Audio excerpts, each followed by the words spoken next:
Hey, good morning, guys. Today we're just going to do the second day of the empirical rule versus the theorem.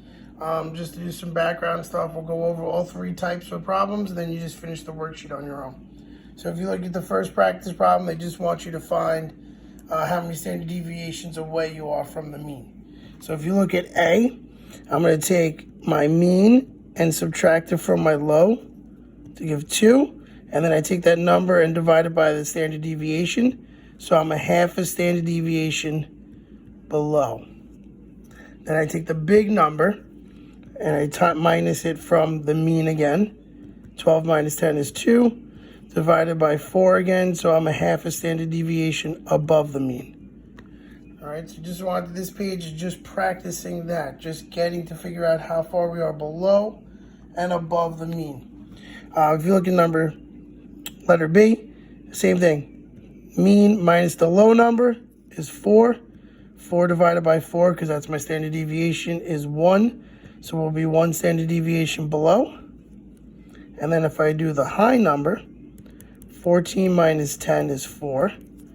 Divided by 4, so I'm 1 standard deviation above. All right? The rest of this page is just practicing that. That's all it is. So, keep practicing it, making sure you know how to do it. And then if you look, this page is just going over the two tables again. If you ever have a test or quiz in class, you will get the tables. If you're at home, make sure you take a look at your notes to do the tables. So now here's some practice problems. So we'll take a look at number 1. Sample data set with a bell-shaped. Bell-shaped means empirical. If I could spell, that'd be nice. Empirical. So first thing I'm going to do is find out how many standard deviations I am away. So it says my mean is 8. So I'm going to do 8 minus 5, and I get 3. It says my standard deviation is 3. So I know I'm 1 standard deviation below. Now I do the high number. 11 minus 8 is 3. Divided by 3, so I'm 1 standard deviation above. Looking at my empirical table, right there, 1 standard deviation below to 1 standard deviation above is 68%. So 68% of my data would be there. All right. So practice 1 and number 2. The rest of them, all the parts, they're all working with the bell shape. If we take a look at number 3, it does not say anything about bell shape. So this is the theorem. All right. So we're going to do the same thing though. We take our low number, we find our mean, minus it from our low number, get 6, divided by my standard deviation, which is 3.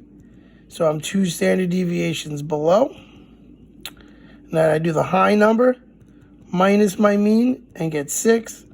Divide by 3, I'm 2 standard deviations above. 2 standard deviations below and 2 standard deviations above is right here on my table, which is 75%. All right, so the rest of this paper, the rest of this side is doing all of that. So the first 2 are the empirical rule, 3 and 4 is the theorem. All right, and I'll show you one more on the back side. This is where it gets a little bit more, not much more. So we'll start with number 5. We'll do number 5. We'll do letter A and number 5, and then you can finish the rest on your own. It says bell shape, so I know I'm doing the empirical rule. But I still need to find out how many standard deviations I am away. So I take my mean is 4. So 4 minus 2 is 2. My standard deviation is 2. So I'm 1 standard deviation below. I do the same thing with the high number. Subtract it from my mean. 6 minus 4 is 2. Divide by my standard deviation, so I'm 1 standard deviation above. So 1 standard deviation below, 1 standard deviation above, when I use the theorem, is 68%. So that's just like what we did on the last page. But now here's the catch. It tells me that there's 500 people that were sampled. Or it tells me that the population was 500. So if 68% of that is 500, I do 500 times 0.68, and that gives me 340. So 340 people or observations are between 2 and 6. That's what the rule says.